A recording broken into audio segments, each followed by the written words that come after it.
എന്റെ വാ തുറന്നില്ലല്ലോപ്പാ, എന്തിനു വെറുതെ ആവശ്യമില്ലാതെ ഞാനൊന്ന് സൂചിപ്പിച്ചെന്നേ ഉള്ളൂ. ഇങ്ങനെയാണ് മുന്നോട്ട് പോയാൽ ഇതിനെ എടുത്ത് കമത്തി അടിച്ചോളായി. എന്റെ ബഹുമാനപ്പെട്ട അജിത്തെ ഇങ്ങനെ കാണിക്കല്ലേ ദയവായി.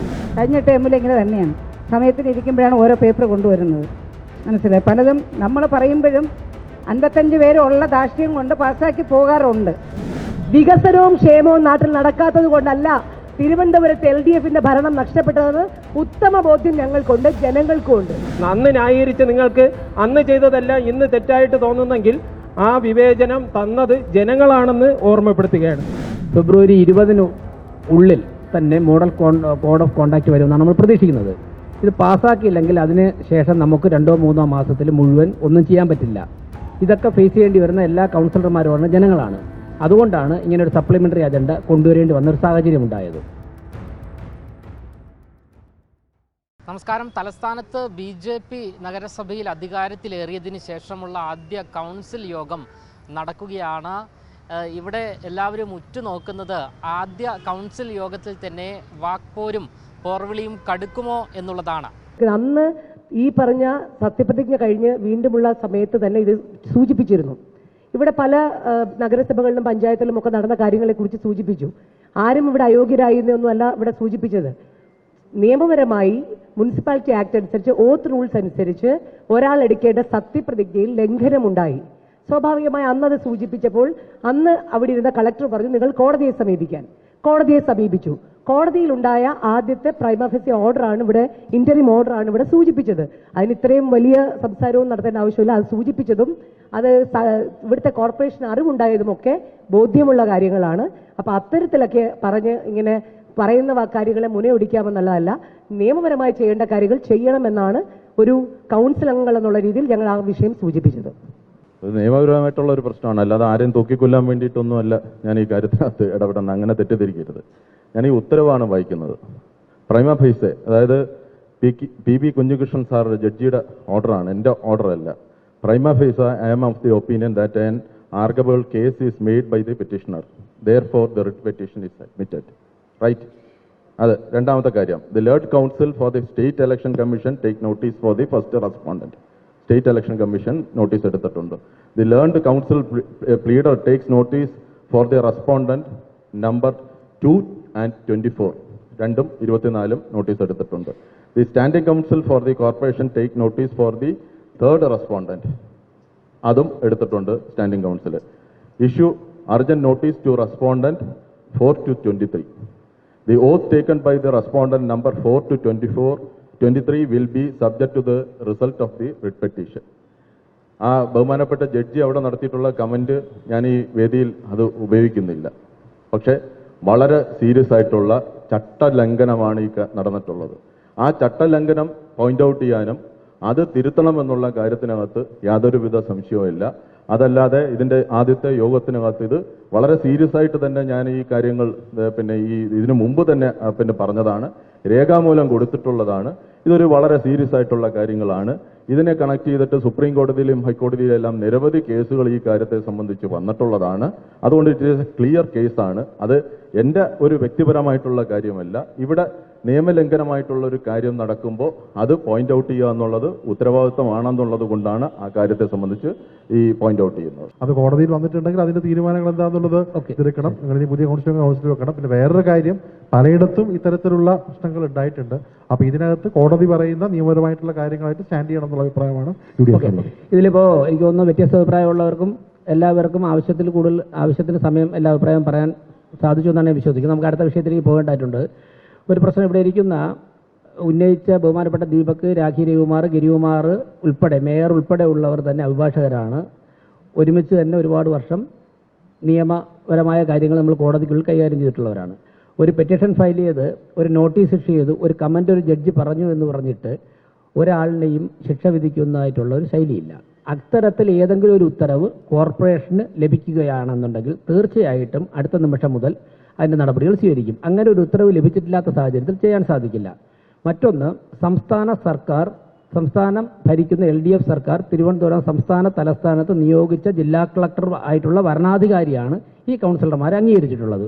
അതുകൊണ്ട് തന്നെ അതിന് മറിച്ചൊരു ഉത്തരവുണ്ടാകുന്നവരെ ഇവരെ കൗൺസിലർമാരായിട്ട് കൺസിഡർ ചെയ്ത് തന്നെയാണ് ഒരു കൗൺസിലർമാരാണ് കൺസിഡർ ചെയ്ത് മാത്രമേ മുന്നോട്ട് പോകാൻ വേണ്ടി കോർപ്പറേഷന് സാധിക്കുകയുള്ളൂ എന്നുള്ളത് പറഞ്ഞിട്ട് അടുത്ത വിഷയത്തിലേക്ക് കടക്കുകയാണ്. ആദ്യത്തെ 6 അജണ്ടകൾ ഗിരികുമാർ ഒരു പരാമർശം നടത്തിയ 6 അജണ്ടകൾ അംഗീകരിച്ചായിട്ട് പ്രഖ്യാപിക്കുകയാണ്. ആ അജണ്ടകൾ പാസ്സാക്കിയിരിക്കുന്നു.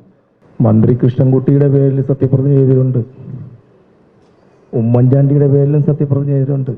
ഞാനതിനെ കുറിച്ചൊന്നും പറയുന്നില്ല. വികസനകാര്യ സ്റ്റാൻഡിംഗ് കമ്മിറ്റി പാസ്സാക്കുവാൻ വേണ്ടി 1ഉം 2ഉം അജണ്ടകൾ സഭയുടെ മുന്നിൽ വയ്ക്കുന്നു. ഞാൻ ഒന്നും പറഞ്ഞില്ലല്ലോ, ഞാൻ എന്റെ വാ തുറന്നില്ലല്ലോപ്പാ. എന്തിനു വെറുതെ ആവശ്യമില്ലാതെ ഞാനൊന്ന് സൂചിപ്പിച്ചെന്നേ ഉള്ളൂ, അല്ല വേറെ ഒന്നുമില്ല, ഒന്ന് സൂചിപ്പിച്ചു. കൃഷ്ണൻകുട്ടിയുടെ പേരിൽ സത്യപ്രതിജ്ഞ ചെയ്തിട്ടുണ്ട് കേരളത്തില്, ഉമ്മൻചാണ്ടിയുടെ പേരിൽ ചെയ്തിട്ടുണ്ട് അത് കേരളത്തില്. അത് പറഞ്ഞതേ ഉള്ളൂ, അത് കൂടുതലൊന്നും പറയേണ്ട ആവശ്യമില്ല. പരിശോധിക്കണം, പരിശോധിക്കും നിങ്ങൾ.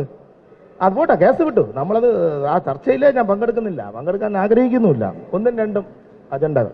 മുൻകാലങ്ങളിൽ എനിക്ക് എൻ്റെ ഓർമ്മയിൽ ഈ അജണ്ട തയ്യാറാക്കി അംഗങ്ങൾക്ക് നൽകുന്നതിൽ കാലതാമസം വന്നുകൊണ്ട് അജണ്ട നേരത്തെ തരാതിരുന്നാൽ കൗൺസിലിൽ ഏറ്റവും കൂടുതൽ ശക്തമായി ഇത്തരം കാര്യങ്ങളിൽ പ്രതികരിച്ചിട്ടുള്ള ഒരാളാണ് എൻ്റെ സുഹൃത്തായിട്ടുള്ള കരമന അജിത്ത്. അജിത്ത് ഇന്ന് ഈ 2 അജണ്ടയും പ്രധാനപ്പെട്ട അജണ്ടയും 93 പ്രോജക്റ്റുകളുടെ റിവിഷനും വളരെ നിസ്സാരമായി, കാരണം ഞങ്ങൾ അങ്ങ് ഏൽപ്പിച്ചിട്ടുണ്ടല്ലോ നിങ്ങളത് അംഗീകരിച്ചാൽ മതി എന്നുള്ള നിലയിലേക്ക് മാറുന്നതിൻ്റെ ഗൗരവം, അത് അദ്ദേഹം തന്നെ മാറുന്നതിൻ്റെ ഗൗരവമാണ് ഏറ്റവും പ്രധാനമായിട്ടുള്ളത്. അത് തുടർന്നുള്ള പ്രവർത്തനങ്ങളുടെ തുടക്കമാണോ എന്ന് ഞങ്ങൾ സംശയിക്കുകയാണ്. പുതിയ കൗൺസിലർമാർക്ക് ഇത് ചുണ്ണാമ്പാടാന്ന് അറിഞ്ഞൂടാത്ത വിധത്തിൽ കൊടുത്തിട്ട് ഞാൻ പറഞ്ഞു തീർന്നു എന്നും പറഞ്ഞങ്ങ് ഇരിക്കുകയാണ്. എന്തോന്ന് ചെയർമാനെ, ഭയങ്കരമായിരിക്കുന്നു. ഇങ്ങനെയാണ് മുന്നോട്ട് പോയാൽ ഇതിനെ എടുത്ത് കമത്തി അടിച്ചു കളയും. എന്റെ ബഹുമാനപ്പെട്ട അജിത്തെ, ഇങ്ങനെ കാണിക്കല്ലേ ദയവായി. ഇത് നമ്മളെയൊക്കെ ഒരുമാതിരി കൊഞ്ഞാണനാക്കരുത്, അത് ശരിയല്ല. ഇത് ന്യായീകരിക്കാൻ ഗിരി അങ്ങനെ നിൽക്കല്ലേ. കൊഞ്ഞാണനെന്ന് പറഞ്ഞാൽ ഒരു മോശപ്പെട്ട പദമൊന്നും അല്ല. അങ്ങനെ ആക്കരുത്. ഇതിപ്പം അങ്ങനെയാണ് ചെയ്തിരിക്കുന്നത്.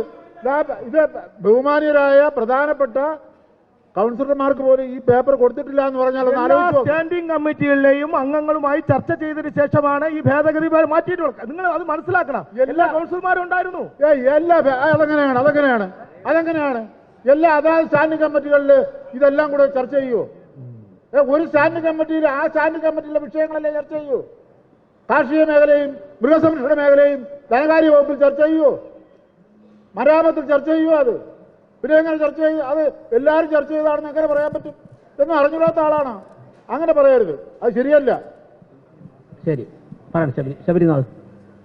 നമ്മുടെ ഈ കൗൺസിലേഴ്സ് നേരത്തെ അദ്ദേഹം പറഞ്ഞത് ശരിയാണ്. എല്ലാവർക്കും ഇപ്പോഴാണ് ഫോട്ടോസ്റ്റാറ്റിന്റെ ചൂട് പോലും പോയിട്ടില്ല. എനിക്ക് തോന്നുന്നു നമ്മളെല്ലാത്തിൻ്റെയും നല്ല വശങ്ങൾ സ്വീകരിക്കണം. പാർലമെന്റിലാണെങ്കിലും നിയമസഭയിലാണെങ്കിലും കൗൺസിലിലാണെങ്കിലും. ഇവിടെ ഡൽഹിയിലൊക്കെ ഇപ്പോൾ പാർലമെന്റിൽ ഉച്ചയ്ക്ക് ഈ പറഞ്ഞ നിയമം ഉണ്ടാക്കിയിട്ട് 2 മണിക്ക് ലഞ്ചിന് ശേഷം പാസ്സാക്കുന്ന ഒരു പ്രകൃതി എന്തായാലും തിരുവനന്തപുരം കോർപ്പറേഷനിൽ നമ്മൾ സമ്മതിക്കില്ല എന്നുള്ളത് ആദ്യമേ തന്നെ പറയുകയാണ്. പക്ഷേ ഡൽഹിയിൽ 3ാമതും തെരഞ്ഞെടുത്തു. 3ാമതും ഗവൺമെന്റ് തുടർച്ചയായിട്ട് ജനങ്ങൾ തെരഞ്ഞെടുത്തു എന്നുള്ള അല്ല, ഞാൻ ഓർമ്മിച്ചെന്നേ ഉള്ളൂ. ഇവിടെ ബില്ലുകൾ തെരഞ്ഞെടുത്താലും ഇല്ലെങ്കിലും ബില്ലുകളായാലും വിഷയങ്ങളാണെങ്കിൽ നേരിട്ട് അറിയുക എന്നുള്ളത് ഞാൻ എനിക്ക് വേണ്ടി മാത്രമല്ല പറയുന്നത്, അല്ലെങ്കിൽ LDFന്റെ UDFന്റെ ആളുകൾക്ക് വേണ്ടി പറയുകയല്ല. ഇവിടെ ഇരിക്കുന്ന ഭരണപക്ഷത്തെ കൗൺസിലേഴ്സിന്, പുതിയ ആളുകൾക്ക് പഠിക്കുവാനുള്ള ഒരു അവസരം കൂടി കൊടുക്കാനുള്ള ഉത്തരവാദിത്വം സ്റ്റാൻഡിംഗ് കമ്മിറ്റിക്ക് ഉണ്ടെന്നുള്ളത് ഉറക്കെ തന്നെ ഇവിടെ നിങ്ങൾക്ക് വേണ്ടി കൂടെ പറയുകയാണ്. പഠിച്ചാൽ മാത്രമേ ഇതിനെക്കുറിച്ച് പറയാൻ കഴിയുള്ളൂ, അല്ലാതെ ഇത് ഒറ്റയടിക്ക് നമുക്ക് നോക്കിയിട്ട് പറയാൻ കഴിയില്ല. പിന്നെ പ്രധാനമന്ത്രി വരുമ്പോൾ നമുക്കെല്ലാം തരുമ്പോൾ എന്തൊക്കെ തന്നു നമുക്ക് അപ്പോഴും അല്ലല്ല, ഞാൻ പറയാം അതിന്റെ കാര്യം ഞാൻ ഉണ്ടായ സാഹചര്യം പറയാം. നമുക്ക് 31/12 അല്ല 12/1 ഇത് കൊടുക്കുവാനുള്ള ഇൻഫർമേഷൻ കിട്ടിയത്. നമുക്കിനിപ്പോൾ MCC model code of contact വരാൻ വേണ്ടി ചുരുങ്ങിയ ദിവസങ്ങൾ മാത്രമേ ഉള്ളൂ. ഫെബ്രുവരി 20 ഉള്ളിൽ തന്നെ മോഡൽ കോഡ് ഓഫ് കോണ്ടാക്ട് വരുമെന്നാണ് നമ്മൾ പ്രതീക്ഷിക്കുന്നത്. ഇത് പാസ്സാക്കിയില്ലെങ്കിൽ അതിന് ശേഷം നമുക്ക് 2-3 മാസത്തിൽ മുഴുവൻ ഒന്നും ചെയ്യാൻ പറ്റില്ല. ഇതൊക്കെ ഫേസ് ചെയ്യേണ്ടി വരുന്ന എല്ലാ കൗൺസിലർമാരുമാണ് ജനങ്ങളാണ്. അതുകൊണ്ടാണ് ഇങ്ങനെ ഒരു സപ്ലിമെന്ററി അജണ്ട കൊണ്ടുവരേണ്ടി വന്ന ഒരു സാഹചര്യം ഉണ്ടായത്.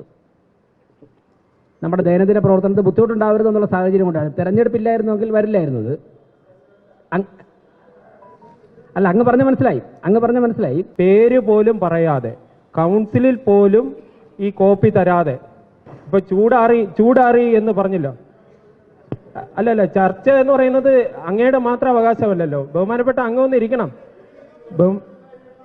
അല്ല, ചൊറിയുന്നത് ഇങ്ങോട്ട് മാത്രമല്ലല്ലോ, അങ്ങോട്ടും ചൊറിച്ചിലുണ്ടാവും. അത് ബഹുമാനപ്പെട്ട മേയർ, ഇത് ചില അൺപാർലമെന്ററി ആയിട്ടുള്ള വാക്കുകളൊക്കെ ഉപയോഗിച്ചുകൊണ്ട് ഈ സഭയെ വെറുതെ തെറ്റിദ്ധരിപ്പിക്കാൻ വേണ്ടിയിട്ട് ശ്രമിക്കുന്നതാണ്.